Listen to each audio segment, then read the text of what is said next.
నా ఉత్తర బాల్య దశలో జ్ఞానానికి సంబంధించిన విషయాలు నేర్చుకుంటారు. 3 అవర్స్ అనమాట. భాషా కౌశలాలు, చదవటం, రాయటం. నేను ప్రతి ఒక్క బిట్టు ఇస్తున్నాను. టెక్స్ట్ బుక్‌లో ఏ సెంటెన్స్ ఉన్నదో దాన్ని బిట్ ఫార్మ్ చేసి ఇస్తున్నాను. మీకు మళ్ళీ మళ్ళీ ప్రతి వీడియోలో కూడా చెప్తున్నాను ఇదే విషయము. ఎందుకంటే కాన్సెప్ట్ మీకు క్రియేట్ అవుతుందనమాట ఆ సబ్జెక్ట్ మీద. సో, ఆ సబ్జెక్ట్ మీద ఎలాంటి బిట్ ఇచ్చినా కూడా మీరు రాయగలుగుతారు. సో, ప్రతి ఒక్క సెంటెన్స్ అనేది ఇంపార్టెంట్ టీఎస్సీ యాస్పిరెంట్స్‌కి. కాబట్టి మీరు ప్రతి ఒక్క సెంటెన్స్‌ని చూసుకోండి. ఒకవేళ ఈ సెంటెన్స్ మీకు అర్థం కావట్లేదు అంటే దానిలో ఉండే వర్డ్స్ వల్లనే అయితుంది. సో, మీరు అప్పుడు గూగుల్‌లో సెర్చ్ చేస్తే అది మీకు ఇన్ఫర్మేషన్ ఇస్తుంది. దాని ప్రకారం ఆ బిట్‌ని అర్థం చేసుకోండి ఫస్ట్. తర్వాత మీరు చదువుకుంటూ వెళ్ళండి. ఏది స్కిప్ చేయొద్దు. సో, నెక్స్ట్ ఉత్తర బాల్య దశలో జ్ఞానానికి సంబంధించిన విషయాలు నేర్చుకుంటారు. 3 అవర్స్ నేర్చుకుంటారనమాట. భాషా కౌశలాలు, ఇంకా చదవటం, రాయటం. ఉత్తర బాల్య దశలో శాశ్వత దంతాలు 6 సంవత్సరాల వయసులో 2, 3 1, 2 వస్తాయి. 8 సంవత్సరాల్లో 10, 11 వస్తాయి. తర్వాత 10 సంవత్సరాల్లో 14-16 దంతాల వరకు వస్తాయన్నమాట. ఉత్తర బాల్య దశ చివరికి శాశ్వత దంతాలతో 16 దంతాలు వస్తాయి. ఉత్తర బాల్య దశ చివరికి శాశ్వత దంతాలు 16 అనేవి వచ్చేస్తాయన్నమాట. 17, 25 సంవత్సరాలలో 4 జ్ఞానదంతాలు వస్తాయి. ఉత్తర బాల్య దశలో భూత, భవిష్యత్, వర్తమాన కాలాల మధ్య వ్యత్యాసాన్ని గుర్తించగలగరు. ఉత్తర బాల్య దశలో past tense, present tense, future గురించి గుర్తించగలరు. ఉద్వేగ కేతార్సిన్ ఏర్పడే దశ తీవ్ర ఒత్తిడికి లోనైనప్పుడు తనకిష్టమైన కార్యక్రమాలలో పాల్గొనటం ద్వారా తాత్కాలిక ఉపశమనం పొందటం. దీనిని ఉద్వేగ కేతార్సిస్ అంటారు. మానసిక శుద్ధి ప్రక్రియ అన్నమాట. ఉత్తర బాల్య దశలో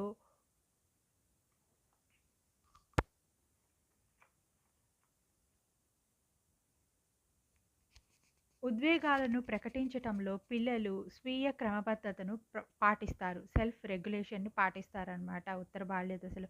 ఈ దశలో కోపం అనేది ఎవరైనా వారి గురించి తప్పుగా మాట్లాడితే వస్తుంది కోపం అనేది. ఉత్తర బాల్య దశలోని పిల్లలు నిరంతరం అనేక కృత్యాలలో పాల్గొనటం ద్వారా శరీర శుభ్రతకు ప్రాధాన్యత ఇవ్వరు. కనుక ఈ దశను మురికి దశగా తల్లిదండ్రులు భావిస్తారు. ఉత్తర బాల్య దశలో సంఘ సంస్కృతి అనుసరించి లింగ సంబంధమైన ఆర్థికపరమైన భేదాలు కనిపించును. అంటే ఆడపిల్లలు అల్లికలు, కుట్లు, మగపిల్లలు క్రీడ, వాహనాలు డ్రైవింగ్ వీటి మీద ఇంట్రెస్ట్ చూపిస్తారనమాట. అండ్ నెక్స్ట్ ఆర్థికపరమైన భేదాలు కూడా ఉత్తర బాల్య దశ నుంచి మనకు కనిపించడం స్టార్ట్ అవుతుంది అని చెప్తున్నారు. ఎక్కువ స్థాయి కుటుంబ ఆర్థిక పరిస్థితి కలవారు ఆట నైపుణ్యాల మీద కాన్సన్ట్రేషన్ చేస్తారు. తక్కువ స్థాయి కుటుంబ ఆర్థిక పరిస్థితి కలవారు స్వయం సహాయక నైపుణ్యాల పట్ల ఆసక్తి చూపిస్తారు. హెల్పింగ్ నేచర్ ఎక్కువగా ఒకళ్ళకొకడు హెల్ప్ చేసుకోవడం ఇది ఉంటుంది వీళ్ళల్లో. ఉత్తర బాల్య దశలో పిల్లల ఒకాబులరీ అంటే పదజాలం పెరగటం వలన ఊహాత్మకంగా కథలు చెప్పగలుగుతారు. ఉత్తర బాల్య దశలో పిల్లల వొకాబులరీ పెరగటం వలన ఊహాత్మకంగా కథలు చెప్పగలుగుతారు. ఉత్తర బాల్య దశను ముఠా దశ అంటారు. ఎందుకంటే ఇందులో ఒకే లింగ వర్గానికి చెందిన సభ్యులు ఉంటారు. ఉత్తర బాల్య దశలో పిల్లలలో ముఖ్యంగా జరిగే వికాస కృత్యం అంతరాత్మ వికాసం అది పెద్దలు అమలు చేసే క్రమశిక్షణ. యవ్వనారంభ దశను ప్యూబర్టీ అంటారు. ప్యూబర్టీ అనే ఆంగ్ల పదం లాటిన్ పదం ప్యూబర్టస్ అనే లాటిన్ పదం నుంచి వచ్చింది. ప్యూబర్టస్ అనగా పురుషత్వ వయసు, ఏజ్ ఆఫ్ మ్యాన్హుడ్, అడల్ట్హుడ్. యవ్వనారంభ దశకు గల ఇతర పేర్లు పరివ్యాప్త దశ, లవర్ ల్యాపింగ్ స్టేజ్, ఇంకా నిషేధాత్మక దశ. యవ్వన ఆరంభ దశ స్వల్ప వ్యవధి గల దశ. ఇది 4-6 నెలల వరకు మాత్రమే ఉంటుంది.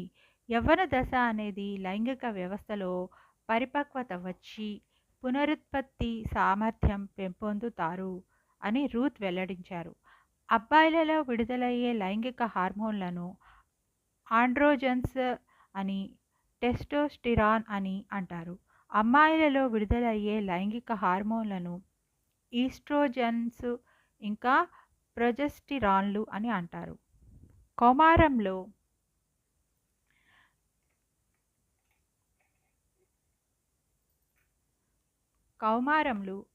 ఆంగ్లంలో అడోల్సెన్స్ అని అంటారు.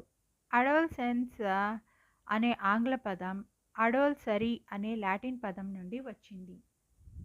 అడోల్సరీ అనగా పెరుగుదల లేదా పరిపక్వ దశకు రావటం అని అర్థం. పిట్యూటరీ గ్రంథి 2 రకాలైన హార్మోన్లను స్రవిస్తుంది. ఒకటి పెరుగుదల హార్మోనును, రెండవది గోనాడోట్రోపిక్ హార్మోనును. ఇది పునరుత్పాదక అవయవాలైన గోనాడ్లను వికసింపచేస్తుంది.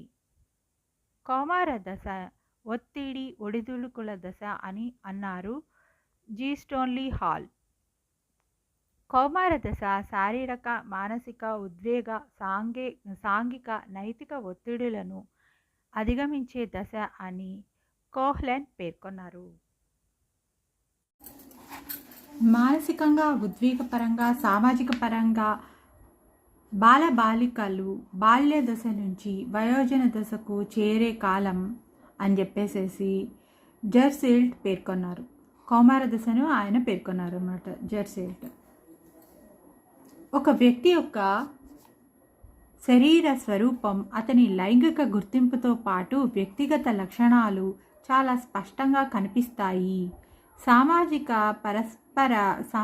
పరస్పర చర్యలతో ఇతరులకు అందుబాటులో ఉంటాడు అని చెప్పేసి డియాస్ పేర్కొన్నారు. 14 సంవత్సరాల వయస్సులో కౌమారులు తరచూ చిరాకుగా ఉంటారు. అదే 16 సంవత్సరాల నాటికి కౌమారులు ప్రశాంతంగా, నిదానంగా ఉంటారు. ఉద్వేగాలను త్వరపడి వ్యక్తపరచరు అని గాసెల్ పేర్కొన్నారు. వికాసాత్మక మనోవిజ్ఞాన శాస్త్రం development psychology a life span approach అనే గ్రంథంలో కౌమార దశలో ఏర్పడే సాంఘిక సమూహాలను తెలిపారు ఎలిజబెత్ హార్లాక్. గుంపుల రకాలు స్టోన్ మరియు బ్రౌన్ 1999లో, సస్మన్ 2011లో ఈ ప్రకారంగా గుంపులు అనేవి ఉంటాయని చెప్పారు. బ్రెయిన్స్, జాక్స్, పాపులర్స్, పార్టియర్స్, నాన్ కన్ఫర్మిస్టులు, బర్నౌట్స్, సాధారణ వ్యక్తులు. బ్రెయిన్స్ ఆటల కన్నా చదువుకు ప్రాధాన్యత ఇస్తుంది. ఈ గ్రూప్లో ఉండే వాళ్ళని బ్రెయిన్స్ అని అంటారు. వీళ్ళు ఆటల కన్నా చదువుకు ప్రాధాన్యత ఇస్తారు. జాక్స్ క్రీడలకు ప్రాధాన్యత ఇచ్చేటటువంటి గ్రూప్ని జాక్స్ అంటారు. పాపులర్స్ తరగతిలో ప్రాధాన్యత కలిగి తరగతి నాయకులకు చెందిన వారై ఉంటారు. పాపులర్స్ పాఠశాల పనుల కన్నా సామాజిక అంశాలకు ప్రాధాన్యత ఇస్తారు. ఈ గ్రూప్ని పార్టియర్స్ అని అంటారనమాట.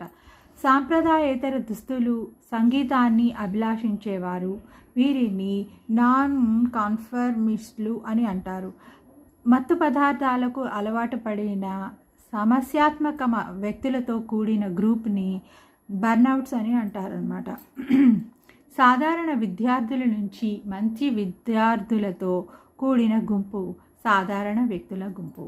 గుంపులు అనేవి కొన్ని క్లిక్స్, ఇవి సన్నిహితులు, మిత్రుల సమూహాలతోనూ ఏర్పడతాయి అని హార్లాక్ చెప్పాడనమాట.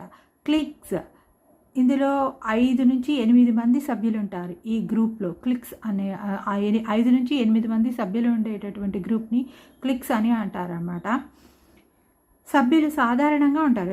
న్యాచురల్గా 5 నుంచి 8 మెంబర్స్ ఉంటారు ఈ గ్రూప్లో. అప్పుడు ఆ గ్రూప్ని క్లిక్స్ అని అంటారు అని చెప్పేసి చెప్తామన్నమాట. ప్రపంచ ఆరోగ్య సంస్థ కౌమార దశను 10-19 సంవత్సరాల మధ్య కాలంగా నిర్ణయించింది. అయితే ఈ దశలో 10-13 సంవత్సరాల మధ్య వయస్సును పూర్వకౌమార దశ వయస్సు అని, 14-16 సంవత్సరాల మధ్య వయస్సు ఉన్న దశను మధ్య కౌమార దశ అని, 17-19 సంవత్సరముల మధ్య వయస్సును ఉత్తర కౌమార దశ వయస్సుగా వర్గీకరించారు.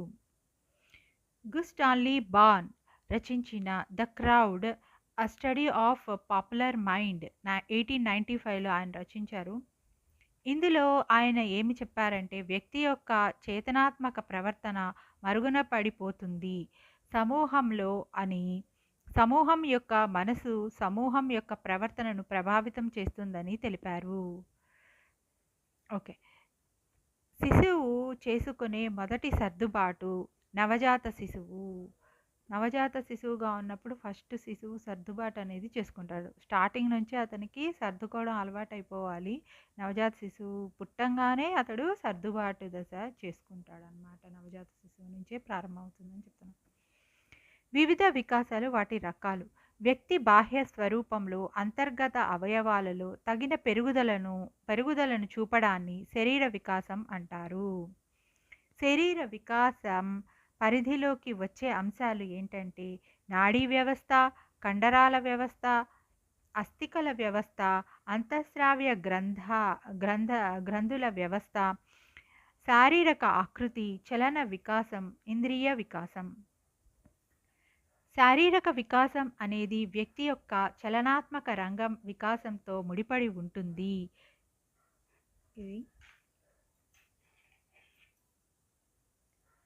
తల్లి గర్భంలో శిశువు 8 నెలలు అంటే 32 వారాలు ఉంటాడు. తర్వాత స్పర్శకు సంవేదనా సిద్ధాంతాన్ని కలిగి ఉంటాడు. జన్మించిన తర్వాత మొదటి 5 రోజులలో స్పర్శకు సంవేదనా సిద్ధాంతం పెరగటం జరుగుతుంది. అంటే ఫస్ట్ స్పర్శకు చాలా తొందరగా రియాక్ట్ అవుతాడు. స్పర్శ చాలా తొందరగా రియాక్ట్ చేస్తుంది బాబుని అని చెప్తున్నారు అన్నమాట. పుట్టిన వెంటనే అత్యధిక వికాసం చెందే రెండవ జ్ఞానేంద్రియం రుచి. తల్లి గర్భంలో 13-15 వారాల మధ్యకాలంలో శిశువులో పెద్దవారి వలె నాలుకపై రుచి మొగ్గలు ఉంటాయి. ఫస్ట్ జ్ఞానేంద్రియం వచ్చి స్పర్శ, రెండవ జ్ఞానేంద్రియం రుచి. మూడవ జ్ఞానేంద్రియం. పుట్టిన తర్వాత మూడవ క్రమంలో వికాసం చెందే జ్ఞానేంద్రియం వాసన. శిశువులో 4వ క్రమంలో వికాసం చెందే జ్ఞానేంద్రియ సామర్థ్యం వినికిడి. శిశువుకు తల్లి గర్భంలోనే వినికిడి శక్తి ఉంటుంది. 25 వారాల శిశువు బయట నుంచి వచ్చే శబ్దాలను వినగలుగుతాడు. పుట్టిన 3వ రోజు నుండే తల్లి స్వరానికి ఇతరుల స్వరానికి తేడా గుర్తిస్తాడు. అన్నిటికన్నా నెమ్మదిగా వికాసం చెందే జ్ఞానేంద్రియ సామర్థ్యం దృష్టి. శిశువు పుట్టినప్పుడు తన ముఖం ఎదురుగా ఉండే 12 అంగుళాల దూరం వరకు మాత్రమే చూడగలడు. శిశువు 3 నెలల వయస్సు వచ్చేసరికి వస్తువులను స్పష్టంగా చూడగలడు. 1వ నెలకు నలుపు తెలుపు మధ్య భేదాన్ని గుర్తించగలడు. 2వ నెలకు వివిధ రంగుల మధ్య భేదాన్ని గుర్తించగలడు. ఇక్కడ దాకా 50 బిట్స్ అయిపోయాయి. నెక్స్ట్ వీడియోలో ఇంకొక 50 బిట్స్ చెప్తాను. యాక్చువల్గా ప్రతి బిట్ మీద కాన్సన్ట్రేషన్ చేయండి. ఒక బిట్ని అర్థం చేసుకొని తర్వాత బిట్కి వెళ్ళండి. ప్రతి ఒక్క బిట్ని అర్థం చేసుకోవడం అయితే చూసుకోండి. ఇది డిఎస్సి టెక్స్ట్ బుక్లోని ప్రతి ఒక్క సెంటెన్స్ ఇంపార్టెంటే. మీకు ఆ సబ్జెక్ట్ మీద మొత్తం కాన్సెప్ట్ అర్థమైపోవాలి. కొన్ని అయితే బట్టి గట్టే ఉంటాయి, కొన్ని అయితే కాన్సెప్ట్ బేస్ మీద ఉంటాయి అన్నమాట. కాబట్టి